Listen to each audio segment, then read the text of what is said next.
everybody for being here today. Thank you to the members. Thank you to our guests. I know we still have folks who have very bizarre schedules that are going to be running in and out, but I do sincerely want to say thank you to everybody who took time out of their busy day and traveled across the state to come to this hearing and to give us a little bit more of an opportunity to discuss what is without a question the most fundamental and important right that any of us have in a democracy, the right to vote.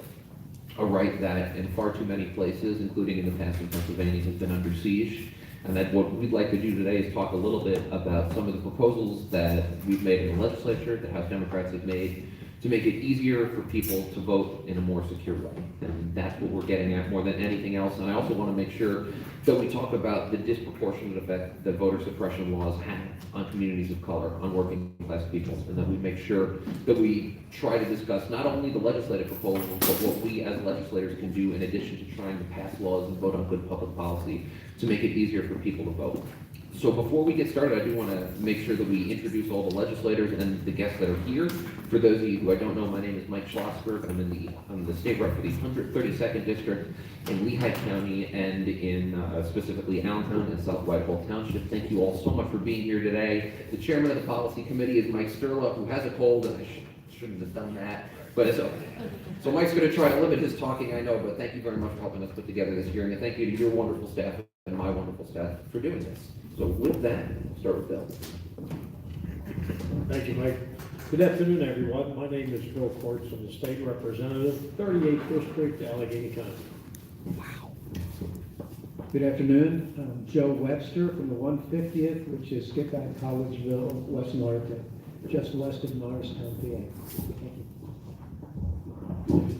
Good afternoon. My name is Larry Pickens. I'm the ecumenical director here at the Lehigh Conference of Churches. So I will take this as an opportunity to welcome all of you here to the Conference of Churches. This body has been in existence since 1954, and we've been in this building for almost 4 years. So we're excited that you are here, and we look forward to this hearing because we too believe that voting is a critical issue for our democracy. So thank you for being here and welcome.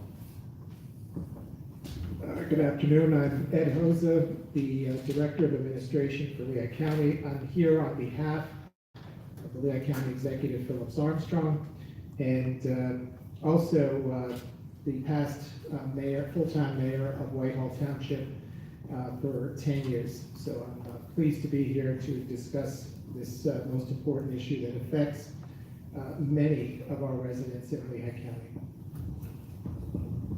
Hi, my name is Mary Erdman. I am the Vice President of the League of Women Voters of Lehigh County. Hello, my name is Barbara Redmond. I'm a lifetime member of the Allentown NAACP, and I'm acting secretary.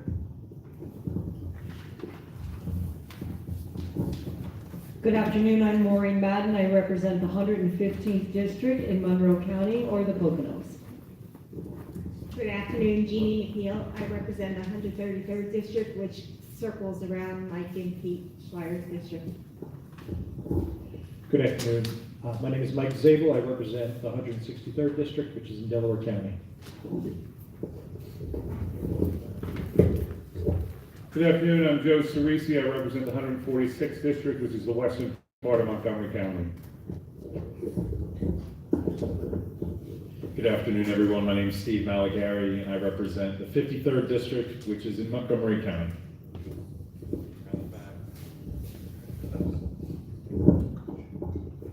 Good afternoon, everyone. I'm State Representative Bob Freeman. I represent the 136th District in Northampton County, Center in the City of Easton.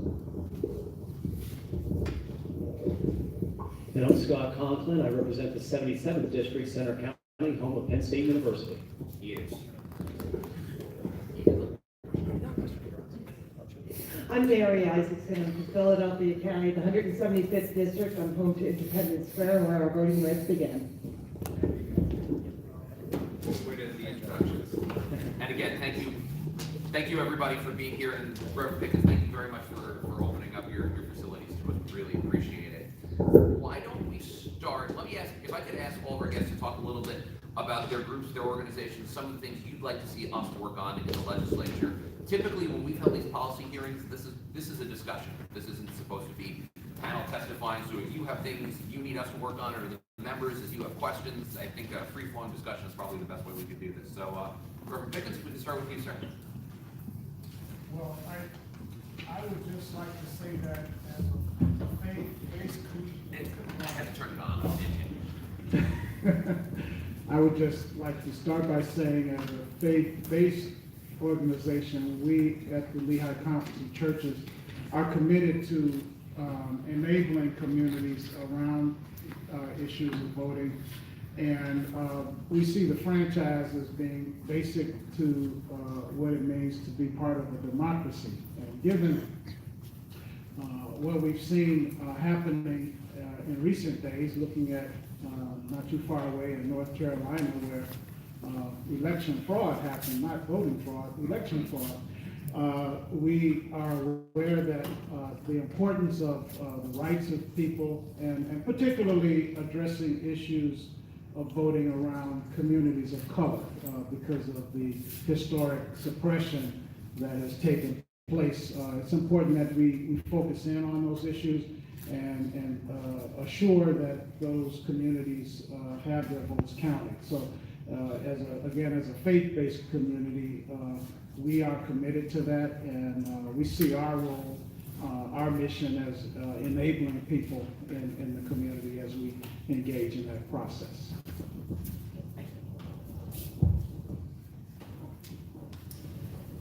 Pleased to, as representing Lehigh County, two of our very integral keys to ensuring fair elections are in the room, and that is Tim Benio, the head of the voting registration, voter office in Lehigh County, and Terry, who combined, I won't give their combined years of service, but ensure that all elections in Lehigh County are fair and by the book. We in Lehigh County probably maybe one of the first to announce last week, our election board chose our new election system. And the election board decided on a paper ballot, and that paper ballot, when completed by the voter, will then go into a scanning machine and will comply with Governor Wolf's call for a paper trail for our electorate. Our election board was also concerned about federal legislation mandating paper ballots. And that is the reason why Lehigh County Election Board decided on this particular system. One of the aspects in Lehigh County is that here in the city of Allentown, about 60% of the residents are Hispanic Latino. And it was the city of Bethlehem council person who educated me and many other people while speaking that voting in America for our residents of the city from Puerto Rico is much different than they experience on the island. They only vote every 4 years. So we have to educate our residents here in Lehigh County and throughout the Commonwealth that here in Pennsylvania, we vote twice a year. And that was something that really was shocking to me, that many of us didn't realize that is the policy on the island. When our residents here from Puerto Rico are aware of that, then that assists with truly participating in the democracy at the local level.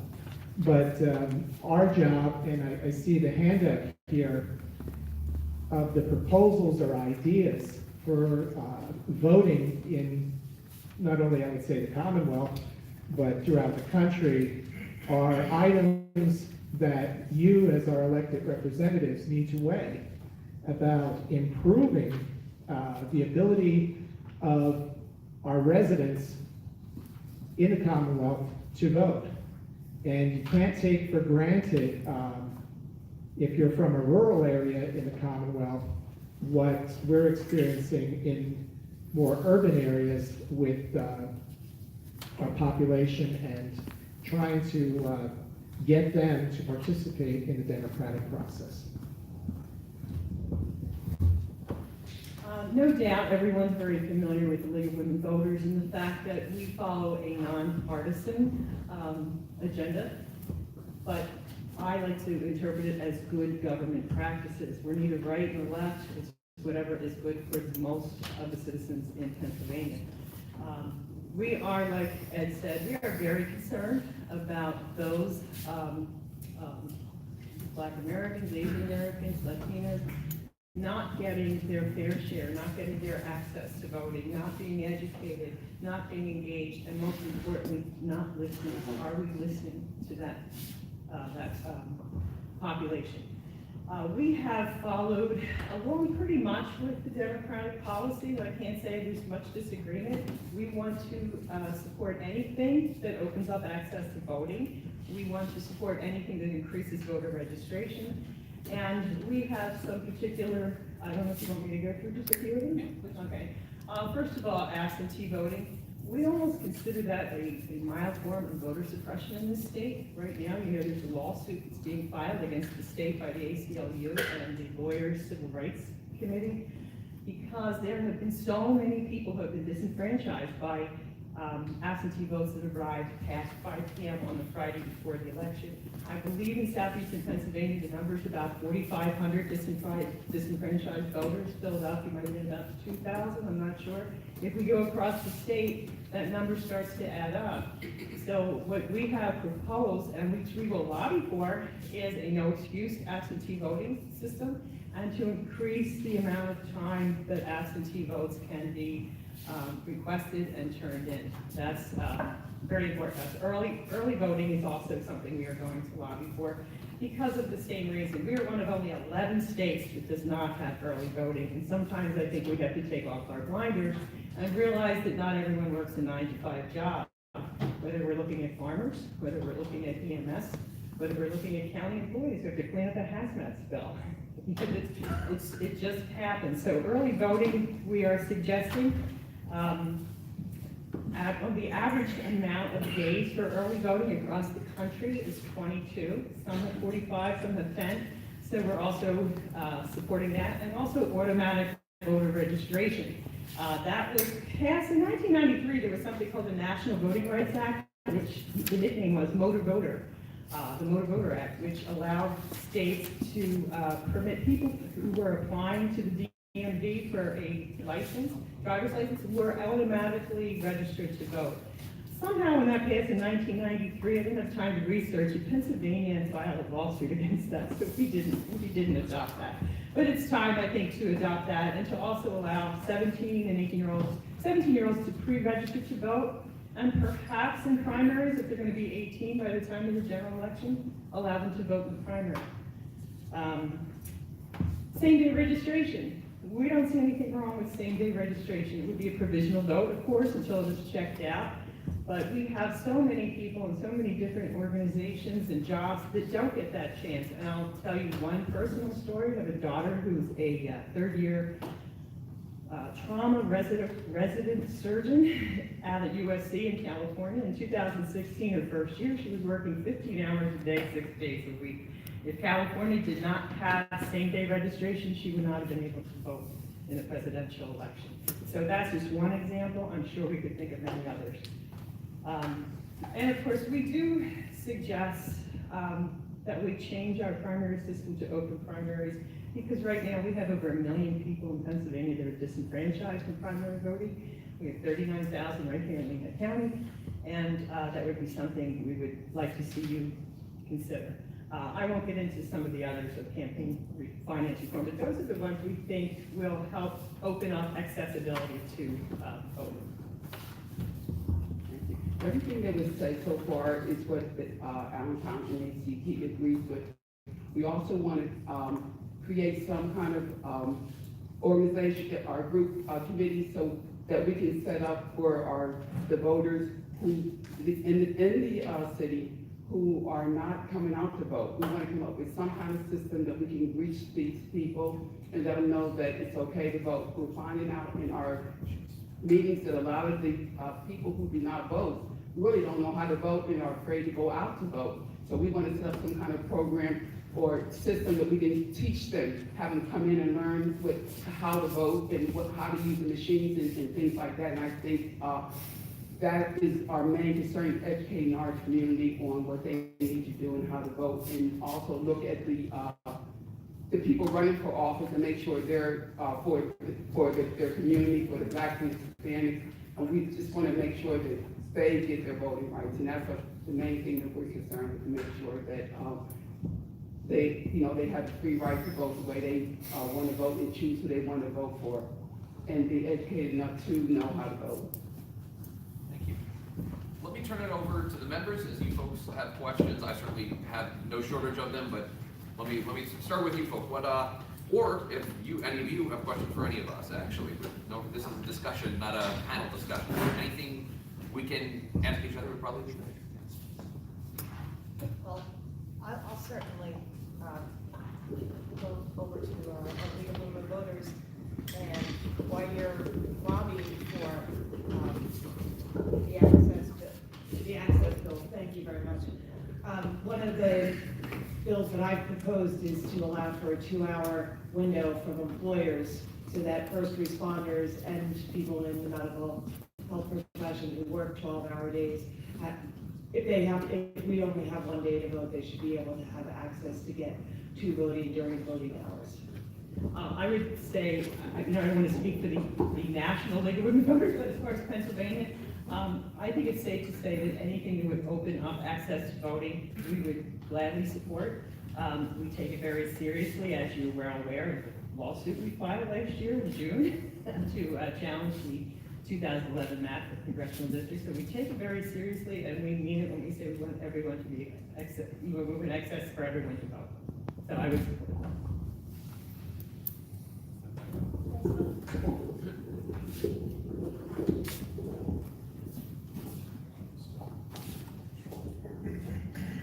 So I'm interested in knowing how the schools handle Election Day. When I first got on the school board, I asked for all the schools to be closed on Election Day. I grew up in New York, and we were used to the whole day, Election Day, everybody voted, and it wasn't popular at first, but 12 years later, they're all doing it now. So I was wondering what happens here in the school districts. It is up to the individual school board to decide if their school district has buildings that are used for voting, if they will remain open or if they are closed. If they are open, the overwhelming majority have a separation between the student body and the location of voting for security reasons. But this past fall, the second largest school district in the Lehigh Valley, Parkland School District, informed Lehigh County that their 3 buildings would no longer be available to Lehigh County for voting due to concerns that the superintendent and the school district had about mixing the election and the students in the buildings. That was the concern, I think, when I moved to ask for the schools to be closed, was if we're going to have all these people in the building, for security reasons, you need to close the building. But, you know, the one thing I think I've experienced is that the schools are one of the best places to allow the votes because they're handicap accessible, they have parking, everyone knows where they are, they feel comfortable in them because their children are there. Do you think, and anyone on the panel maybe can answer this, do you think that if we allowed access to all the public schools, and when I first was running for election years ago, they voted in someone's living room, which I couldn't believe, and the school was across the street, and I'm like, why are we in this person's living room? But do you think we'd have better turnout and better participation within the communities if we were able to use all the municipal buildings? That would be a success for the community, because that way the schools would be closed, the children would be home, and the children can encourage their parents to go out and vote. So I think that would be a plus for the schools to be closed and a day off for the kids. Because then that would really encourage the parents to probably be home with their children, and they will go out and vote, the more people go out and vote.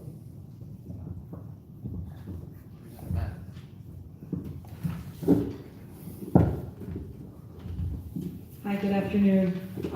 Well, Mary, I certainly agree with you that we should make voting more accessible. I'm for holiday, I'm for Sunday voting, I'm for early voting, any way you can get there.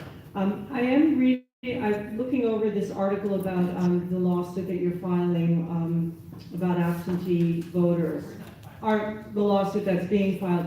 Does the League of Women Voters have any concern over the application that you have to fill out before you can actually get an absentee ballot that says, what's your physical disability? Can you give us great detail? Can you give us the number of your doctor so we can, check on, or, if you, in my district in particular, I have a lot of commuters that commute back and forth to New York or New Jersey, and, what time do you get home? I mean, there's really specific detail.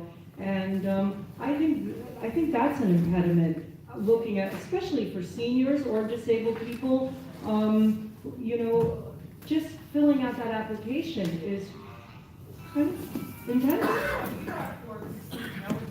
There's no reason the government has to know why you're filing that ballot. You're not gonna be here, you're not gonna be there. Mary, let me just clarify for folks. You need an excuse in Pennsylvania to request an absentee ballot. You can, and I agree completely with whichever one of you said it, that it's voter suppression. I mean, that you have to give a good reason to, it's your vote, you should be able to. I can tell you the story. We've had, some of our voter registration people went into a retirement homes past, voter, when it was still, within the time period where you could file an absentee ballot. And some of these senior citizens who really wanted to vote were confused by the application. They had just appointed a new doctor at the retirement home. He would not sign it because he didn't know anyone. I think we finally wound up calling the county and saying, okay, these are unusual circumstances. But that's the kind of thing that will make people shy away from voting. And our goal is to get as many people to vote as possible. So we are for a complete no excuse. We don't need a reason. That's our personal business, and it will increase voter turnout. Well, I agree.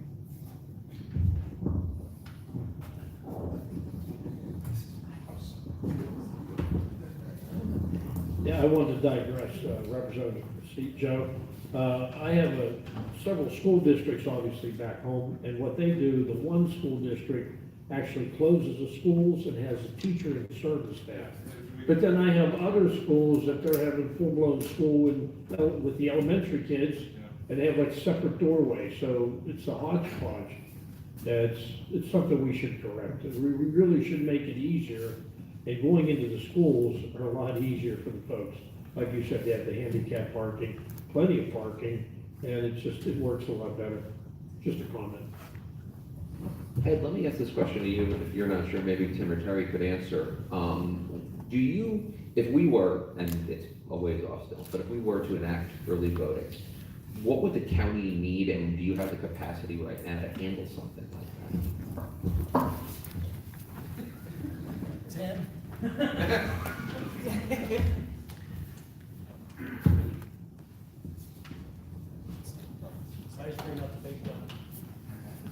You should have seen his beard before he shaved it. It's crap. Early voting is a big change for Pennsylvania. One of the biggest, well, the hugest hurdle would be staffing the polling places. The cost of renting the places, paying these people, it's a large expense. Besides that, there's communication issues with electronic poll books. Right now, we have no way of determining who voted where because they're not allowed to communicate securely enough for policy in Pennsylvania. Anything else? Electronic poll books are needed because right now people sign in on a paper poll book.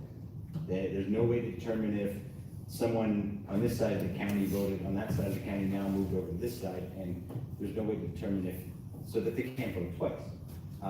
Electronic poll books take care of that, and in most states that have early voting have electronic poll books so that they can communicate, so someone, Bill Smith from over here, doesn't go and vote as Bill Smith over here. Security issue. Do we have any questions for Tim, as long as he's got the microphone? Before, oh, there we go, all right. Before Jeff takes it from him. Yeah, well, we have here, Jim, and I guess Ed, feel free to weigh in as well as the other panelists. So far, we've talked about ways in which to facilitate more voting, which I think is great, and we have some great proposals out here. The question I have is there something we can do at the state level to assist counties in addressing an issue which occurs every 4 years? If you look at the presidential years, there's always the news team out there at some polling place where the line wraps around the block, down the block, and out the parking lot. And I know for a fact that many voters become frustrated, can't afford to spend 2 or 3 hours in line to vote, and so they leave, and they lose their chance to weigh in on a very important election.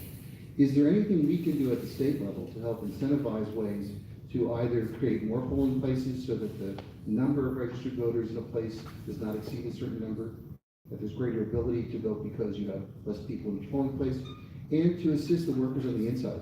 They are the unsung heroes of election day. They will put in long hours, they get meager pay. Many of them are well into their senior years. If it's one day from now, what things would you recommend that we can do to make the election day process smoother, easier, and in particular facilitate the fact that people do not have to wait in long lines that are cast? A lot of the things that you're proposing will help. The early voting, that will take pressure off of the polling places. There's legislation out there for making poll workers not have to be voted on, not to be elected officials. That where we can appoint them and place them where they need to be instead of having an elected position. Vote centers get the ability to vote anywhere in the county. You can go, there's all types of legislation. They have that in other states, vote centers, right? Okay. Yeah, I imagine in other states that have enacted early voting in some way. They all kind of go hand in hand with each other. Yeah. And has it, just as a follow-up, has it been an ongoing problem recruiting people to work as poll workers inside the polling places? It's almost an epidemic where it's going to be a huge issue where polling places don't open on election day because poll workers don't show up. The polling place doesn't open. Or no one steps forward to assume that position? It's very hard to get people to come to training for a minimal wage that is. You send us that email every year, Mike, we need poll workers, please put it on your social media, and I'm sure everybody else has that experience as well. It's a huge problem. So finding a way to expand the pool of potential poll workers, finding ways to increase perhaps their compensation so that it's not a meager pay to do an important job in our democracy. State and county employees aren't eligible to work. Giving schools, there's legislation, Department of Education, trying to get schools to close on election day. And we have a whole pool of teachers that are able to. Good point. Plus, all what you said about the schools are fantastic. And especially if you go to vote centers, huge auditoriums where they're all handicap accessible. It's there is law. It is in the law that we're supposed to use schools. We're supposed to pick them, but there's no teeth to it where it's not a fight that election directors want to have with the school board. Thank you. You may want to add an incentive to our seniors, a breakfast voucher, that if they vote after 9 o'clock, they get the voucher, so that they don't come out to vote from 7 to 9, so that the commuters are trying to vote and get to work. I know we can't do that, but it happens, you see it. They want to be the first one to pay their taxes and the first one to vote, and but they, it jams up the system for those that are trying to get to work and vote before they get to work. So, a voucher to the diner. So I come from Mercer County, which is a relatively small county. Jeff Greenberg is our election director. He's been on the statewide commission, and so I try to talk to him as often as possible to get his thoughts and ideas. On same-day registration, I don't know if it's a problem here, you kind of touched on it, but one of the things that he's identified as a concern is that he believes that he would need an additional 2 people at each polling place to handle same-day registration. And obviously, there's a cost to that, but his concern is more along the lines of what you were talking about, which is finding people to do it. Do you share that concern? What are your thoughts on that? Oh, absolutely. That's just another place where the line will get longer. Someone comes in, same-day registration, it's a whole nother process to add to the already chaotic and hectic. It does speed up the registration, but it's still another problem. Now you need another electronic poll book, you need more people to man that. A suggestion I could give is what they do in some states is they designate areas for same-day registration, so it's not every poll. There might be 2 in a county. Okay. It depends on the size of your county, but that's what they do in other states to handle that, so it's not holding up every single polling location. Good information. In that case, you would have to, if you were registered there, the law would need to be changed where you have to go, right now you would have to go to that other place where you are registered from to vote. And there has been some legislation that in other states, that allow people within a county to go to any polling place within that county. I don't know what kind of headaches that would cause for you, but that at least keeps it within a county. My blood pressure just spiked. No excuse absentee ballots. That's something that Mr. Greenberg in our county seemed to favor. He said it might increase the workload a bit in the office depending on the volume that is used. Get your views on that, as well as, it made sense to me. He indicated, well, that really is a form of early voting. So I wanted to bounce that off you and see what your thoughts are. I don't think there's any election director that has an issue with no excuse absentee. I think it's a great idea. Just realize that the longer you extend the period after election day, the slower the results get. Sure. So anything that adds to that computation will extend who the winner is. Now from what and I didn't do an exhaustive research, but from what I read, it seemed to me like early voting doesn't necessarily increase the participation rate. It certainly is a convenience for people. So then it's a balancing act, right? How much money do we want to spend and how many bodies can we find to staff to provide that level of convenience? Are you seeing, from what you know, similar? Is it increasing participation rates? Am I wrong? Or is there lack of evidence of that and it's more of a convenience factor? I think it's more of a convenience factor, but it does increase the accessibility to the vote. So it is a convenience factor. I haven't seen anything that suggests that the numbers, there's a huge spike in an increasing rate because of One final question I wanted to ask was vote by mail. I know that is at least a concept that he thinks could be workable, could be convenient for people too, maybe perhaps even increase participation rate. What are your reactions? What are your thoughts about vote by mail? What are some of the challenges with it? What are some of the strong points of it? The increase would be the accessibility to the vote. The downfall, there's not a huge downfall. Cost effective. Everybody has access to it. There would be anybody that can read it. So the ADA factor would have to be put in where you still have voting somewhere on a machine because of the assistance needed.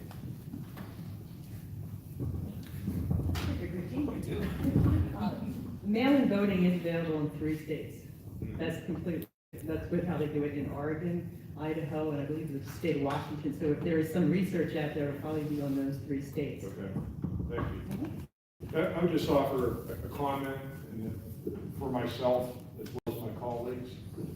I think this is an issue that is really, really important for us to get feedback from our county officials and our election directors. And I know Mr. Greenberg, who served on the statewide commission, he thought it was very well done.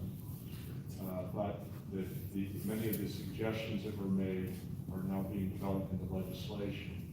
But he just encouraged a continuing dialogue. These are the folks that run our elections, and they see on the ground a lot more than I think I know. and so I think it's important for us to have that continuing dialogue and get that feedback. I just have a follow-up. I'm sorry, but if I can. The discussion we just had about the same day voter registration, and you have a center where somebody goes within that county to vote. And I'm from Philadelphia County, so we might need more than one. But then, if they're going back to their polling place to vote, is it because of the electronic book, it's all updated and ready for them to vote the minute they get back there?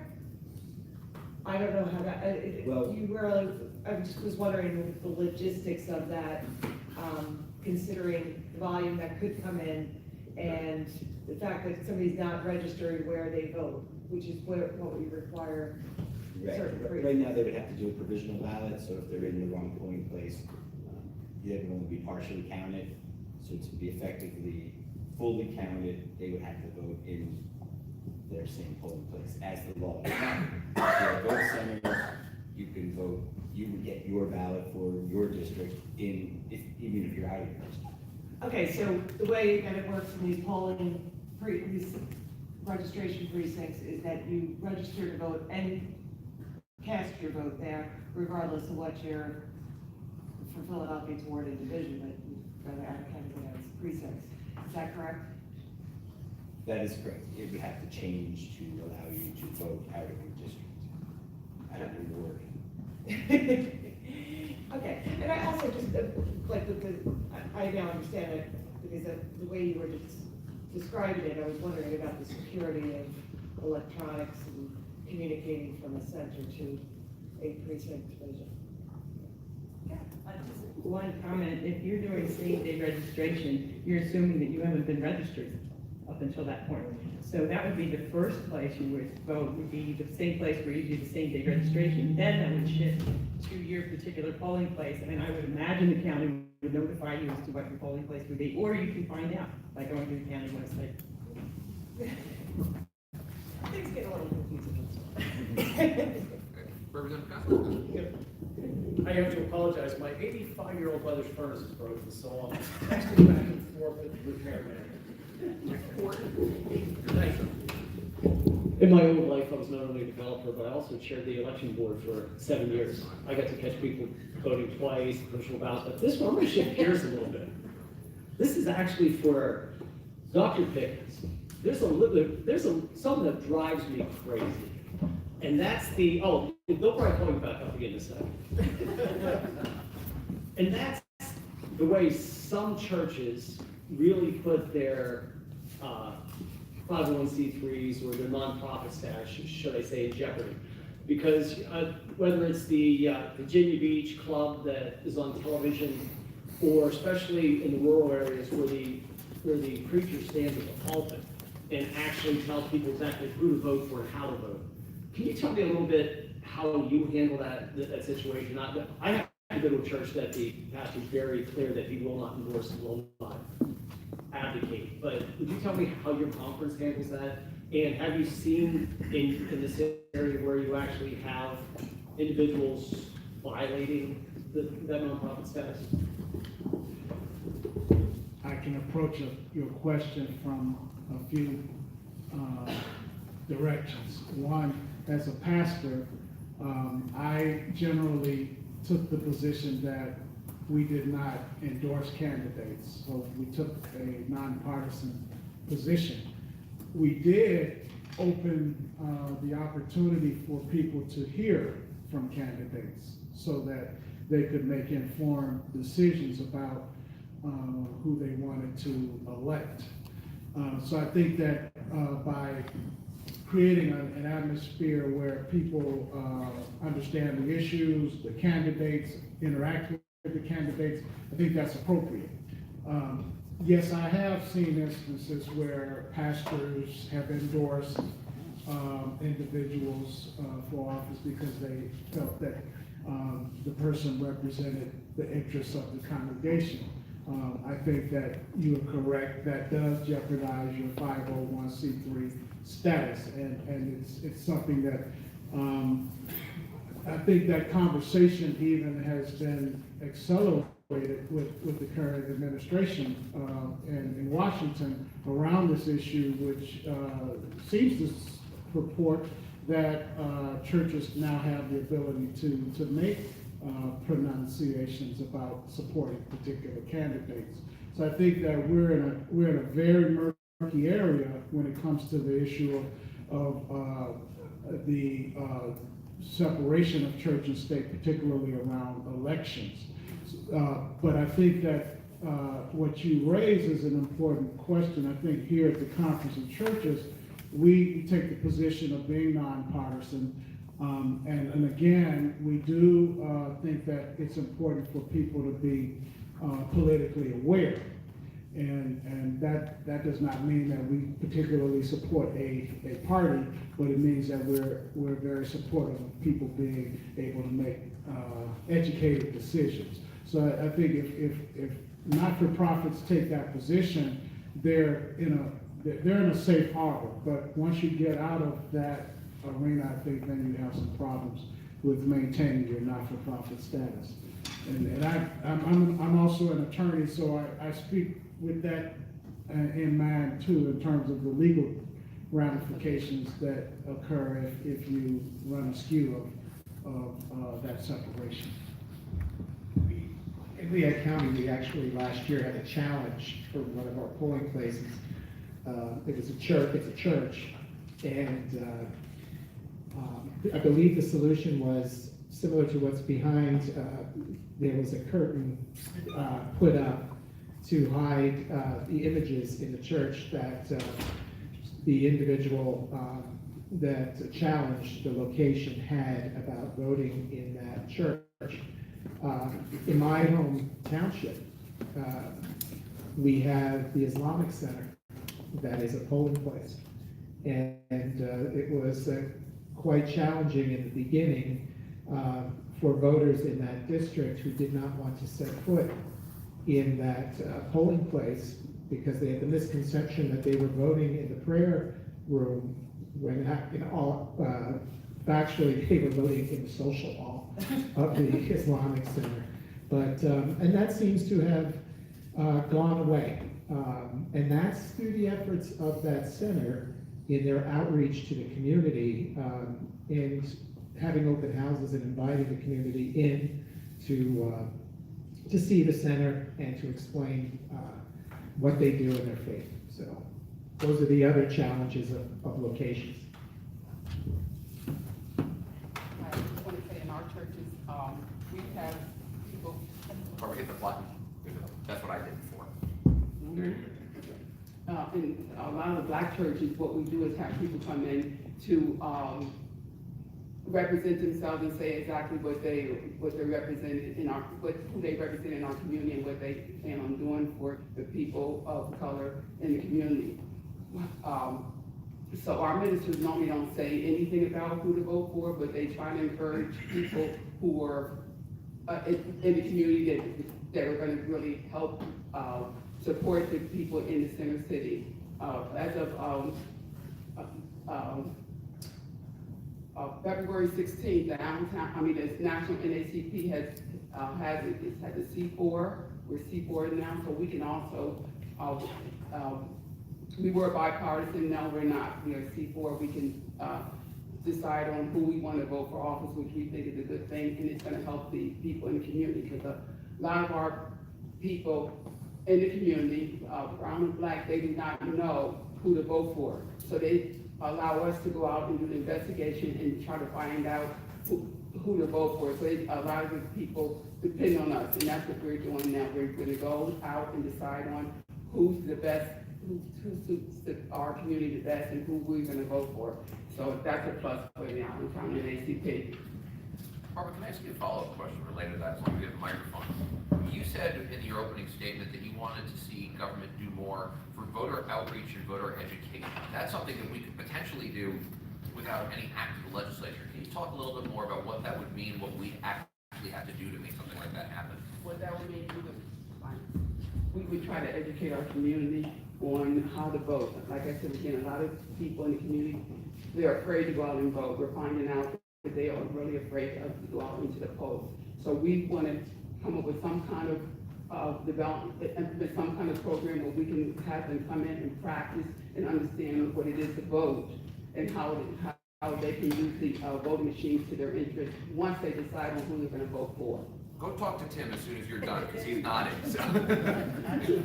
This is a perfect, in Lehigh County, this will be the perfect year to do that because there's going to be outreach to show people how to vote with paper and how to feed the scanning machine after you cast your vote. So this year, there'll be outreach throughout the county to people to show them the new system.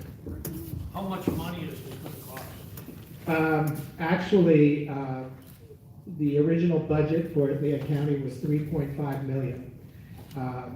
This system is going to be $2+ million. So we still don't expect from the Commonwealth a donation.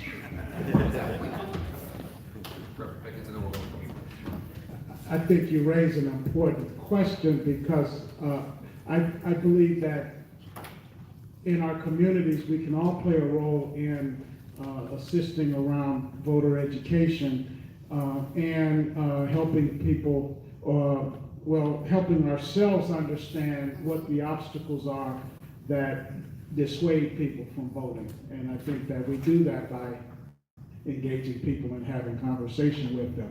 And then the third thing I would say is I think it's important for us to be talking with people about why the census is important, and particularly some of the issues around the placement of the question about citizenship. I think that's a conversation that people need to engage.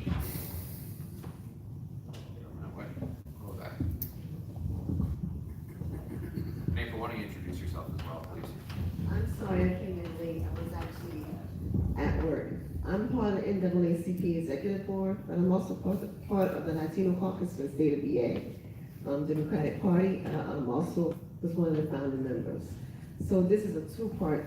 She already answered the NAACP part, so I asked for the Latino Caucus. We talk about this all the time. How are we going to get people out here in the brown community to come forward? What it is that Barbara answered it. We always, how can we get the city to better understand how to get the people out to the polls and not be scared to come out? A lot of them don't care because they feel that people that are running don't care about them.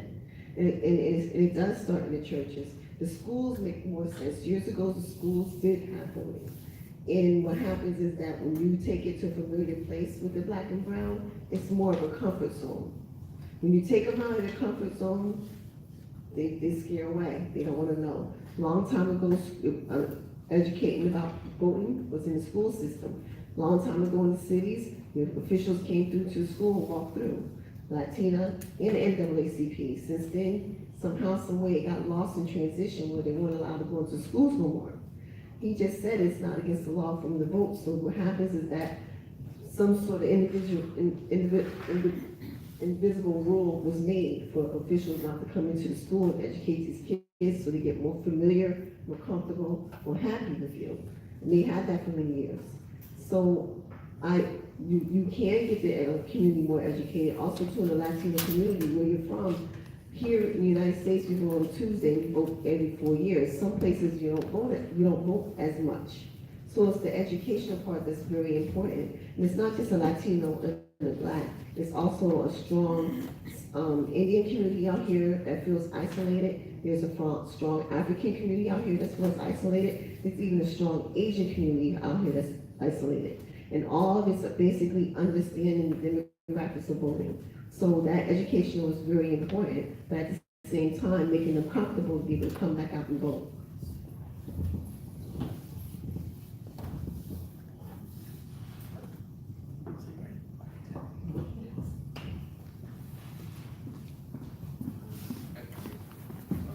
Still going. Long trip here. There we go. two quick questions. One, assuming we could get more voting places in the schools, does it make sense, and even if we don't get more voting places in the schools, does it make sense to have us mandate that part of every 11th and 12th graders' education is to once a year get to go practice voting on a machine somewhere? I mean, to me, that sort of intimidation of, I'm going into a booth, I'm supposed to know what I'm doing, I've never done this before, once you've done it once, and you have the same kind of voting machine, people go, oh yeah, I know how to do that. But that initial intimidation to me seems to be, I mean, I've had people say to me at the door when you try and register them, no, I'm not interested in trying to learn how to do that. Now, it's pretty simple, but the thought of it is pretty intimidating. And then the second one is, I want to get a little bit into voter fraud as it relates to computers, because as I understand it, you can write an algorithm that doesn't just say, oh, every polling place, you're gonna switch 50 votes over. They're very sophisticated algorithms so that you are shaving off 1 or 2 votes here and there, depending upon the voter performance. And that's why I've always advocated for paper backups. Do the paper backups get counted the same night that you then do your voter tallies? Or does it, how do you verify this other than somebody claims there's fraud and then you go back and count? Around here. You might go around that.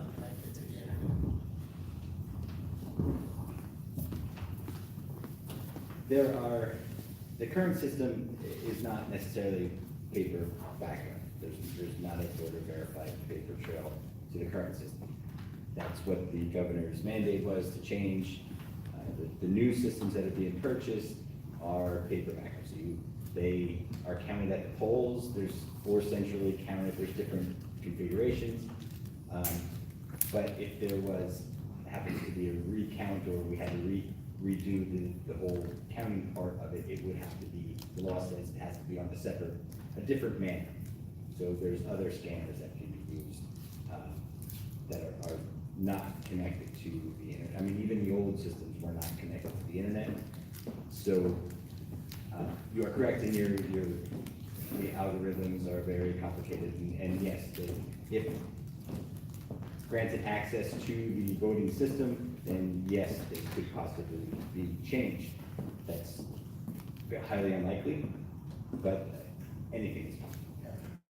I guess I'm just curious as to, does it require somebody to challenge the vote and ask for a recount in order for them to actually physically count the paper ballots, then see whether they match it would seem to me you could make a fail-safe system if you just said, yeah, we're gonna do this and we'll have the immediate result, but somebody's gonna actually sit down and physically count these paper ballots at the end of the day, and that will verify that our numbers that were sent in were correct.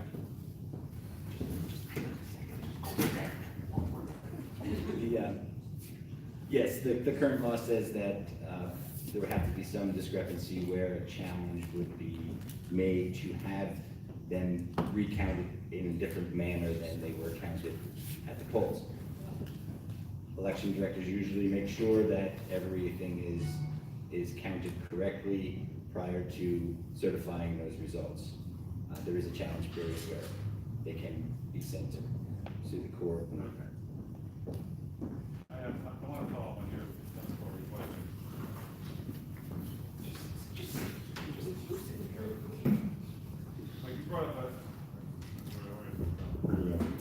You brought up a question about 11th and 12th grades teaching them. So my question to all of you, and I think I know the answer, having a millennial as a child, knowing that if it's not on here, they have no idea what it is. What is the participation that you see, especially the League of Women Voters in the millennial area? And is there an organization, and I'm not aware of one, where we can get millennials involved to speak the language they need to speak to get to the other millennials to understand the process. Because we have kids who don't know how to write an envelope because there's no such thing as mail anymore. It's all email. So, you know, if we want to get them involved, if we're not going to use this to vote with, which is a problem, what is your suggestion, and do we go to those millennials and say, how do we move this forward? If I had all the answers to that, I wouldn't be sitting here. Right. But one study, there have not been a lot of studies on this, but one study about open primaries, millennials are more drawn to vote in states where there are open primaries, since they are the people that are becoming more of the independent voters. So that's one thing. The other thing, as a retired government teacher, I would love to revamp the system. I think that our job is not to teach that there are three branches of government. Our job would be, or should be, to prepare our students to be active citizens, that they know how to go and vote. You know, that they realize what it's like to go to a township meeting or a county meeting. I did have an experience when I was a student teacher. Seniors came to me and said, the school district told us that we have to have graduation inside this year, and now we can only invite 2 people. So I said, well, go to the school board. So I told them, be polite, get a good speaker. Make a long story short, they went and they got it changed. So when kids see that, they will do that. So I think in our schools, we have to make our education more practical. We have to teach them how to ascertain the difference between looking at commercials, reading political literature, knowing the truth, being able to discern the truth. So and this is just my soapbox, not just the voters, but I really do think that education has to be practical when we're talking about civics. Not just memorizing, but actually getting them out and doing things. So if there was some way we could instill that in our educational system, I would love it.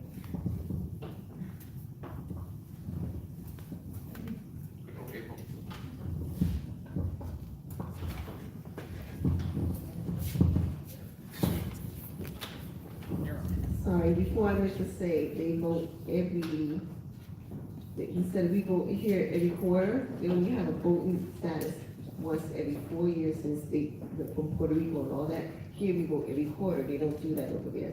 I wanted to correct that real quick. And as for the youth, because I volunteer a lot in the community, I get a lot of them talking to me.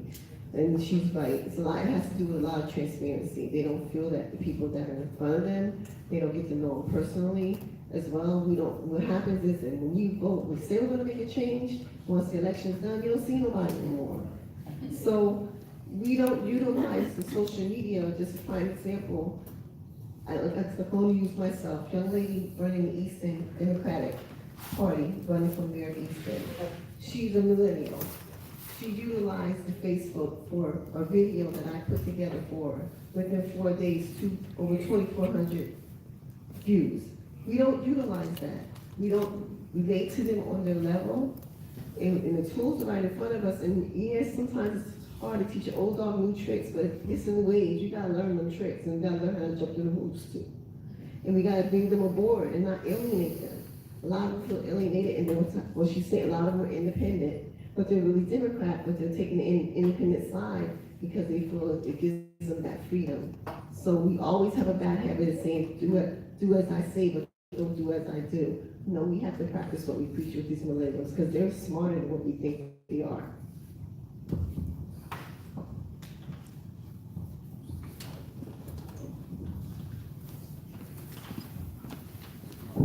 There we go. Can't teach an old dog new tricks, or I can't even turn on the microphone. All right, So I have a question regarding the automatic voter registration. I know one of my colleagues is putting this through. So I wanted to really discuss when it comes down to that. So that institute automatic voter registration, the way I envision that is really in a process of almost the way the selective service works. When an individual hits the age of 18, they're required to join the selective service in case they're drafted for the military. My view would be it's almost the same thing as when you do have that 18th birthday, or right prior to, you're then automatically registered to vote. A question from a constituent very recently came up on this actual topic, and they said, well, what about party how does one choose their party affiliation? And I said, well, in my own opinion, and this may be the opinion of my fellow colleagues from the House or from the panel, you would probably just be put in as a non-committed status of party, so it would be non-affiliated. It would be up to that individual then to choose their party affiliation after that. Either you do it simultaneously when you do that automatic voter registration, or when you interact with the government, as one of the pieces in here says, or you would just have that choice later. I'd like to know if there'd be any obstacles in the county end or from anybody else about that automatic voter registration.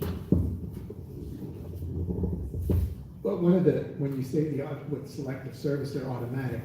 Tim and Terry could chime in on this one. I believe right now we have with PennDOT, Department of Transportation, we have the method to sign up to register right now. It's not without there's some glitches to that once in a while with the PennDOT system, but that was a good first step for residents of the state to automatically register when they're doing their car registration, or is it, whether it's a year or every 2 years as the law has changed.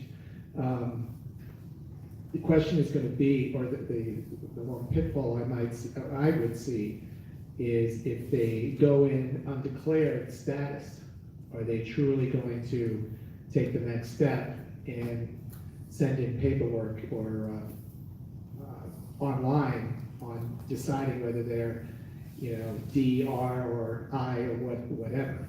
That would be the follow-up to the automatic.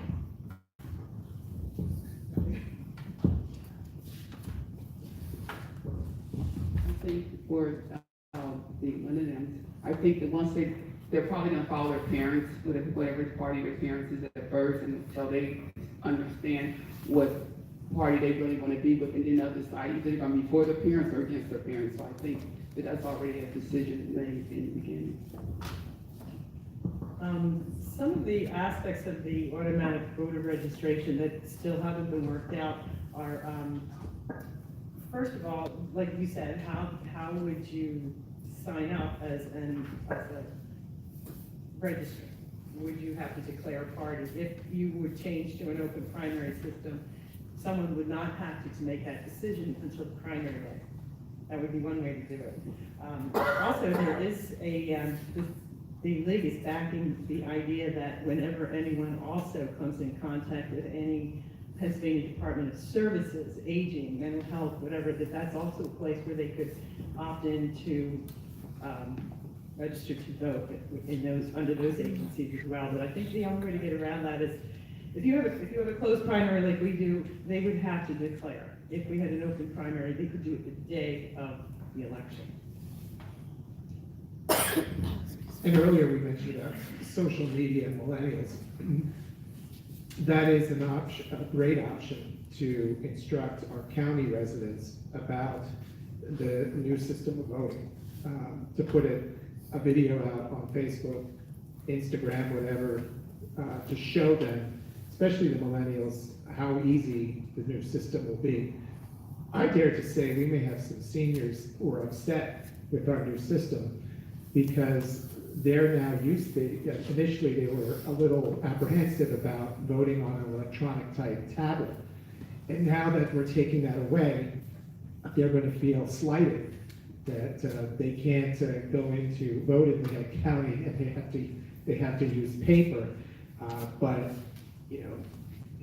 it may, on the other side of the table, increase voter participation for those that may have been afraid of using the technology in the past. So it remains to be seen, with our rollout this May.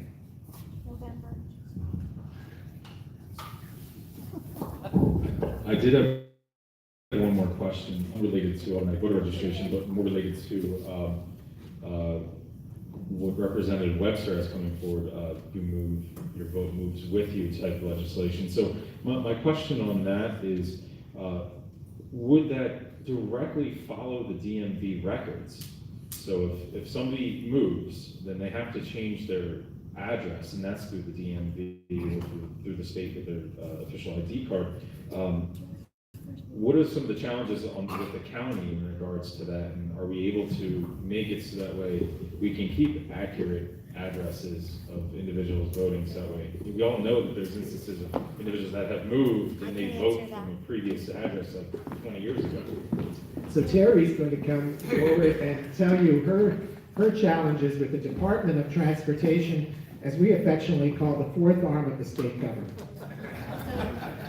So I have been with Lehigh County for 22 years in the elections office. I was actually on the PennDOT board before they even had PennDOT in office. I can tell you it still has not been fixed since I've been on that board. They do now change their address, but if you are not first a registered voter, the address does not get changed. No one tells you that at DMV. No one, ever. When it's past the deadline to register to vote in Pennsylvania, no one at the DMV tells the voters that. Never, ever, ever. We get the call out all the time in our office. But I have my little slip, but it was after the 30-day cutoff. So there's a lot of stuff wrong with the DMV that has never been fixed. I do the DMV every day. It comes in our office every day. Every day we get hundreds of forms because we're a large county in Pennsylvania, and there are lots of issues with the DMV still. They don't have signatures. Also, I know one of Mike's things is updating the voter signatures. Only a brand new registration from the DMV. So if you're getting a new driver's license, getting your picture taken, and you update your signature, then I get a signature. We do, I can tell you, update the SURE system. I cannot process any application in the system without a signature. So unless it is the particular address change from the DMV, those are the only ones. So we daily update everyone's signature. So the most current signature is at the polls when the people go to vote, because I can't process the form without a signature. That had changed within the last 2 years, right? Just so you know. The address changes, name changes don't require signatures because you can do that on the internet or over the phone. So I don't get updated signatures. They're supposed to be, and we have been promised that. All the election directors have been promised that for the last year. It has still not happened. So I know that they had just changed the DMV, the whole entire system. It was supposed to have updated signatures. We still don't get them. Some changes. Just initial registrations. They come to us in 2 different ways. While you're here. How many legislators does it take to turn on a microphone? While the folks from the county are here, one thing that has bothered me for many years, and I've been active in politics in my hometown since I was 16, is that we still use the antiquated system where you cut off registration 30 days before an election. Now, that was in place in the 1930s, long before I was born. But it strikes me that at an age with all the computer and electronic technology we have, couldn't we shorten that to say 2 weeks before, when people's interest is starting to peak and they want to get out there and they want to register, in the absence of same-day registration? Yep, I could. And in your opinion, county election boards should handle a 2-week period before the election? So, yes. A little more staff. I mean, you can register online now. True. The thing with registering online also, it goes through your driver's license. So if you do not give me a driver's license when you register online and you use a social security number, you will not be registered online, and people don't understand that also. I get no signature brought forward from social security, but a signature does get forwarded from their DMV. So if people register on the Pennsylvania website with just their SOCH, they're not getting registered, their party's not getting changed, their address isn't getting changed. They get 2 options. They choose to either print the application out at that time, sign it and send it in to me, or they choose for me to print out a letter and mail it to them. And then once we get that signature back, then their stuff gets changed or even registered. If someone tries to register with just the Social Security, the same thing happens. They do not get registered with just their Social Security number. Did you want to respond to the? One of the issues with the current system of paper poll book is it takes time to print the paper poll book. So the 30 days helps get that whole process done. Electronic poll books are faster, but within a 2-week window, it is definitely possible with an electronic poll book. And even with that, I assume, given all the other changes we've seen over the last several decades, that a 2-week window to register would probably still be doable. With, I think a lot of counties are current with the new purchase of the system, they are including electronic poll books, which is really the next step to vote centers and to the different changes that may come down the road. So, yes, with the new poll books, it is 2 weeks is That's good to hear, because I can't tell you how many times in all the elections I've been involved with, people say, oh, gee, I wanted to register to vote, but it's past the 3-day cutoff, so they get shut off. Sure. Thank you. It looks like we are starting to lose members, so before the rest of everybody else disappears through attrition, let me ask, are there any closing questions? Just one The question. representative Just curious, Parker. how often do you purge or clean out your books? So there are 2 federal mandates that we follow every year. One is the 5-year non-voters.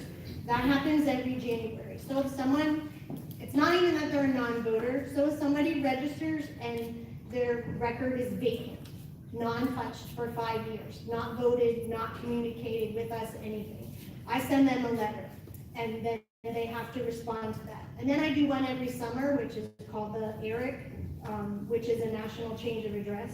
The way the federal law is written, I can only purge every federal year.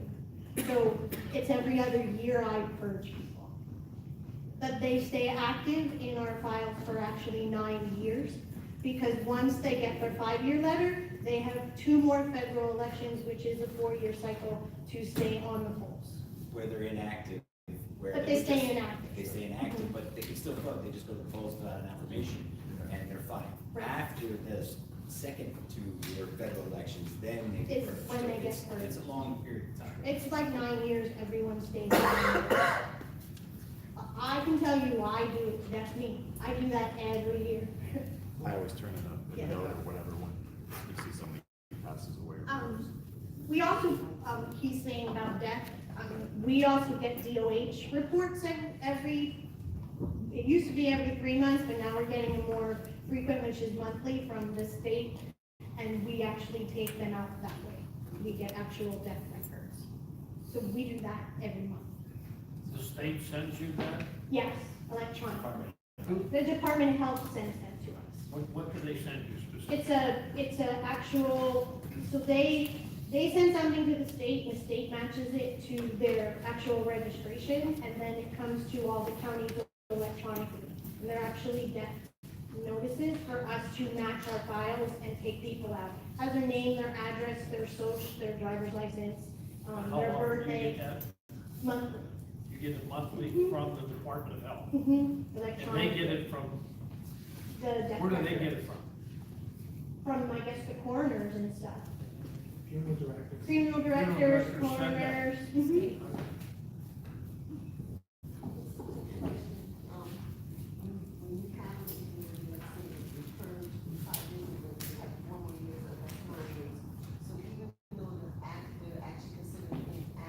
They can vote in that 9-year period. I'm going off the record a little bit. What about when it comes to the registering people with signatures? There's a misconception that it is inactive and their signature doesn't count.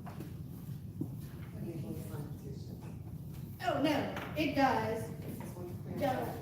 Yep, no, it does, as long as they're still at that address. So a inactive voter can vote, is what you're You asking? don't sign a Sign a Yeah, I- petition. sign a petition. Thank you, I'm sorry. Because it was always told that if you're not at an A, not to take them, because there's an I, because you don't want to take an signature challenge. Right. So that's a lot. And that's a judge thing. I know, it's the reason I'm saying that, that's a lot.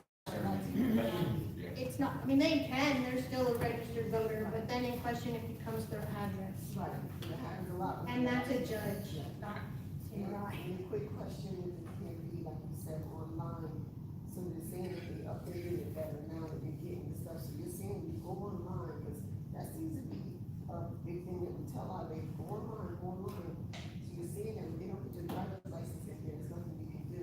So in reality, we're pushing them the wrong way, we have to push them to you. You just have to educate them better to use their driver's license. When the last election, Muhlenberg College was registering a lot of the students, and they were putting in their social, and they weren't getting registered. And I actually talked to the director there and said they have to use their Pennsylvania driver's license if they have one. Otherwise, they won't. And it actually tells them at that point, April, that they're not gonna get registered. Before it even goes forward, it tells them because they use their social, they have to either print it out or mail it in. So, we talked to them and it's just a matter of educating them what to do. Once she knew what they had to do, they were fine. What do you do for people who don't drive? If they also have a PA state ID, that also gets their signature as well, like the ID card. Mm-hmm. Yeah, well, you get it through the DMV, that Pennsylvania state ID. Yeah. And everybody should have an ID card as well, or we should try to get everybody an ID card. And it's not that they won't get registered with using your social, it just They're just gonna get takes a little longer. it takes a little longer. They're gonna get a letter. Yeah, because if they choose for me to mail them a letter, then we'll mail them a letter and tell them that they have to put their signature. Okay. Carrie, real quick, when you get that list from the Department of Health, do you send out a letter or do you just purge? We just match and purge. Match and purge.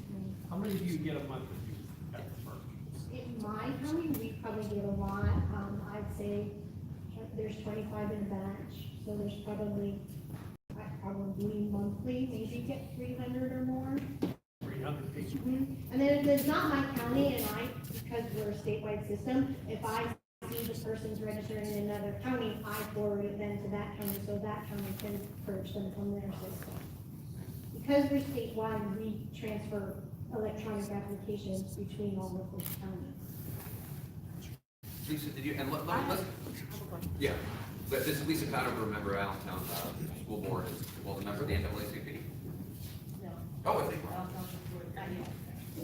My question is, Gary, you mentioned that you were with, you mentioned that you were on the board for within your 22 years of being here with the DMV. And my question is there anything that this panel, the state can do? Because if we're identifying that there's problems, and these problems have been existed for a long time, that can be seen as a form of voter suppression. So is there anything that we can do to try to fix that problem?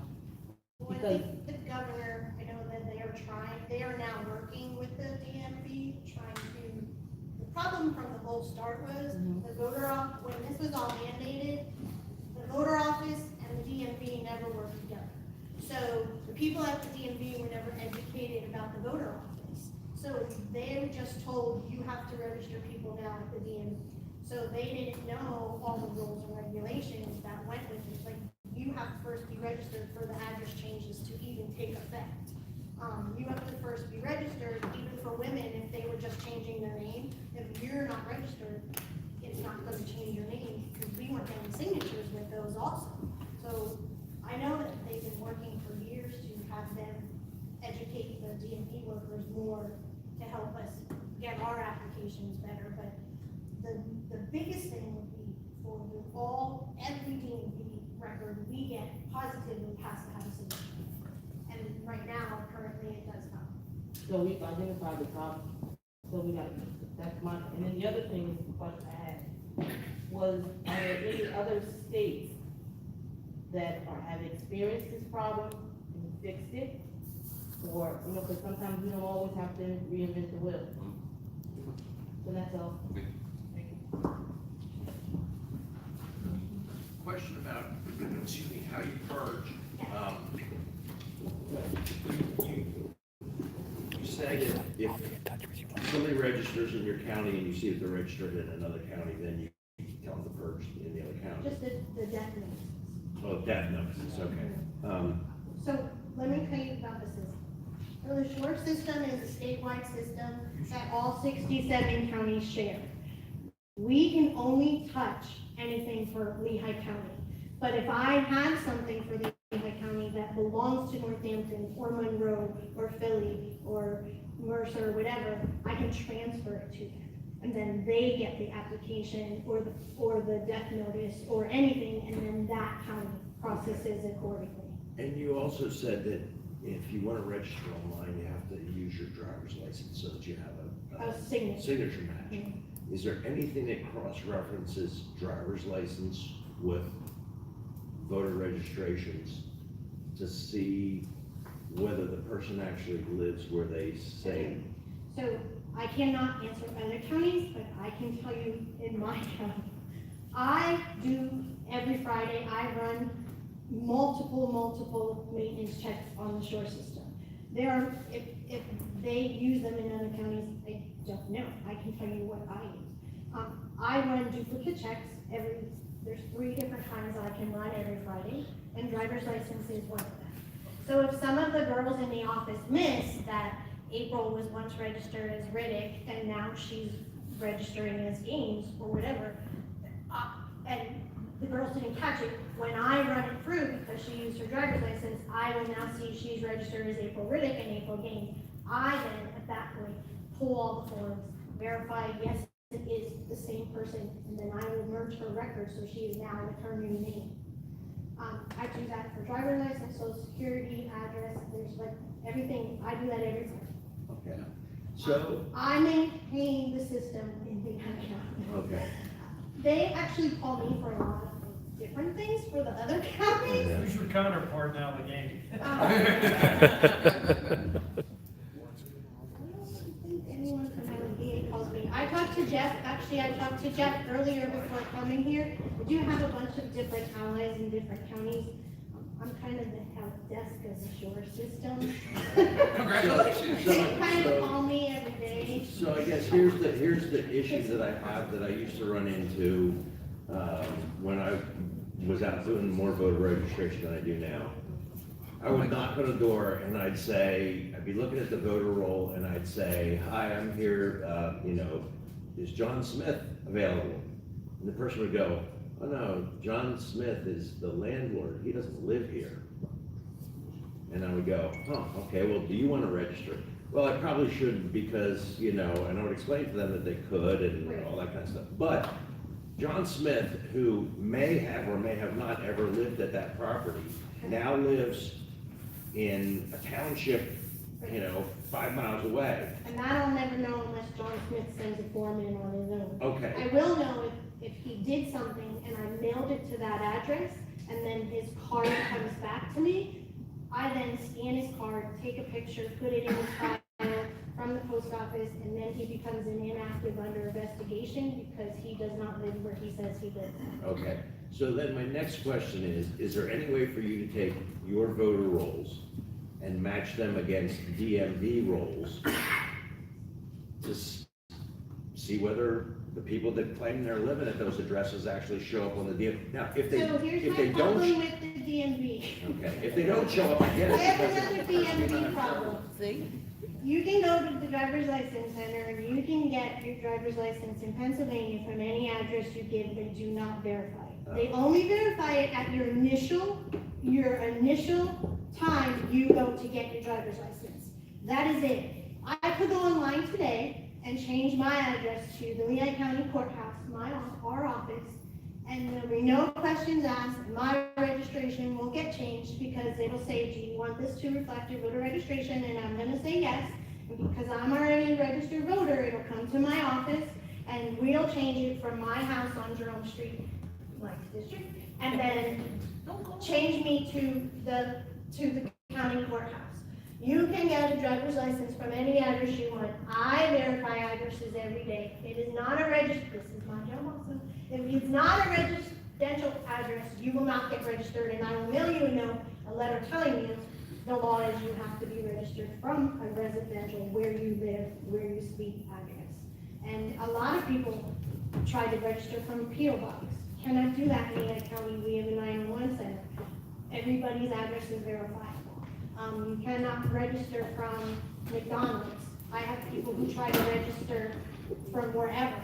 If somebody is homeless though, we do have a whole thing in place with, they come in our office and tell us they're homeless.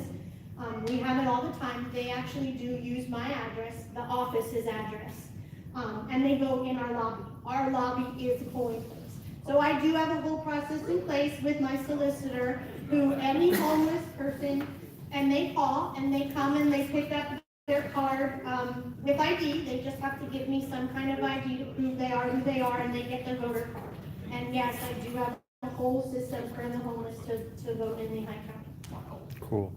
Terry Larry's got access. Can houses of worship serve as a resident for homeless people? If you are a place that homes the people, yes. So like the YMCA emergency Yes, center? one of the shelters, yes. We use the rescue mission. I was using the park place down by Max School for a while, but they're not doing it. So You know, that's the why. Yeah. Wow. And if they don't wish to, they can choose to use our address, and most of the people do choose to use our address because most of the homeless are right in the city, and we're flat center city, and they just come and vote in our building, because our building's a polling place. Exactly. April. Yep.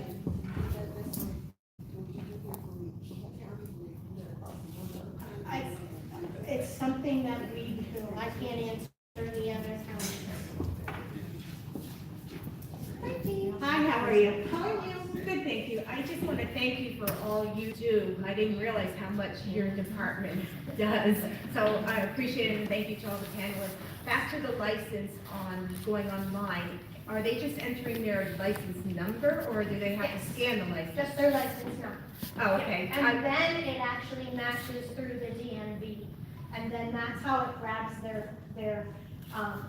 interface is all through the state somehow. And then it matches it through the DMV, and it pulls their signature to come to me to then register. Okay, thank you. I just want to be able to share on social media that people that just use their social aren't getting fully registered, that they can. It's just as easy to type in a number. Exactly. All right, thank you. You're welcome. No, go ahead. Just a quick question, because people have this issue of DMV versus coming and using that information together. Has there ever been a collaborative with the Democratic Party shares when we do the bid, voting and stuff like that? We go in there and the addresses and update correctly. And we know that, but is there a way that they can share that with you, that you can send information out, or would that be a violation? And actually, let me just pause that one there, because this is a governmental policy hearing, probably better not to ask a political question, but certainly ask Harry offline. Yeah. Are there any other questions? I have one for the Oh, great, it is on. Something for all of you in general. Someone mentioned, what are other states doing? And I had a constituent send me an idea from Minnesota, where apparently voter participation is really high. And Minneapolis and St. Paul, the two city councils there, passed a law that requires landlords to provide voter registration information to new tenants each and every time they get there. So I wanted to get your thoughts on that. How do you think that would impact voter participation? Let me answer that. So I am like that outreach person in the office, and I have a whole lot of associations who call me, and I actually send them voter forms and paper to register online. That there's a lot now of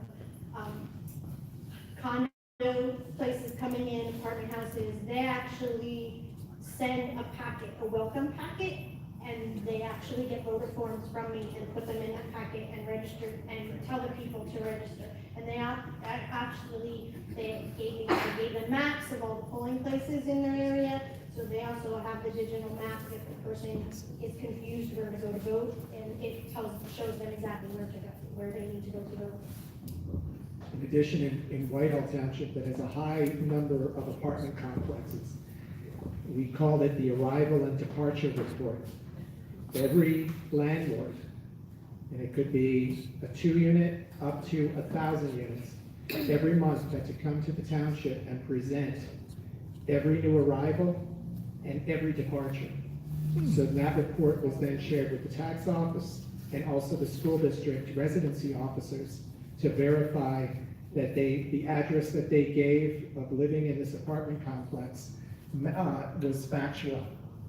So that's another avenue to, when that landlord brings in the arrival and departure report in the municipality, then they hand that landlord the information that they could give their new tenants. What happens if they don't bring that report in? If they don't bring that report in, they're fined by the township. And that's an ordinance? Yes, an ordinance, years ago. A plug for the League of Women Voters. We have an online system called vote411.org, which I'm sure all of the representatives are familiar with since it's gone statewide now. I would advise you to answer any questions you get on your positions. But what 411.org, we call it a one-stop shop because you can go to that particular place online and you can find absentee ballot information, ballot measure information, early voting, election dates, general information on debates, ID requirements, polling place locations, registration deadlines, voter qualifications, voter registration forms, and information on voting machines. So remember that vote411.org. That's going extremely statewide this year. We're encouraging all representatives to answer the questions. Is that the board that I'm on, making the building registration? Yeah, so I'm on board right now with the Department of State. And we're trying to educate people to register to vote. And I'm actually working with someone from the league for Harrisburg. Actually, there's a whole group of us, and we're actually making a video the whole way that we're going to put out for everyone to show them how to vote. Not only for people, like to hand out to organizations that we are going to educate for different organizations, different places on how to register people, how to vote properly. The proper way to do it. When do you get your 6 hours of sleep a year? All right, so we're going to let her When it should be. get a 10-minute nap in. Let me conclude by saying thank you to the members, the panelists, Reverend Dr. Esquire Pickens. Thank you very much for opening your home to us. And to all of you who attended, this was very informative to me, I think for the members as well. And thank you all very much for being here. You're quite welcome.